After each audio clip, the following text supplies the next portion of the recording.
এই যে এইটা হলো পুতুল হয়ে গেছে, ঠিক আছে। এই রকম সেম দুটো হবে, তুমি যেরকম বড় সাইজ করবা সেই সাইজ। এটা হলো রোল করে হাত হবে, আর এই মাথাটা এরকম গোল হতে হবে, ঠিক আছে। এটা আমার কিন্তু গোল হয়নি, এটা গোল হতে হবে। আর এই গলার এখানে একটু ছুচালো টাইপের রেখেছি, এটাকে সেট, এটা হলো গলা।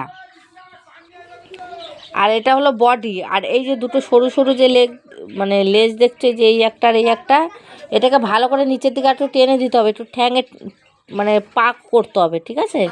এই দুটো হলো পা, আর এটা হলো বডি। এরকম দুটো করে তারপরে এখানে তুমি চোখ মুখ নাক যা খুশি করো, এরকম করে করতে হবে। আর এইটাকে আর একটুখানি এরকম করে নিচের দিকে রাউন্ড করে দিতে হবে, এরকম করে, এরকম হবে, ঠিক আছে। একটু ফাঁকা ফাঁকা হবে এরকম, এরকমই সেম দুটো হবে, একটা ছেলে হবে আর একটা মেয়ে হবে।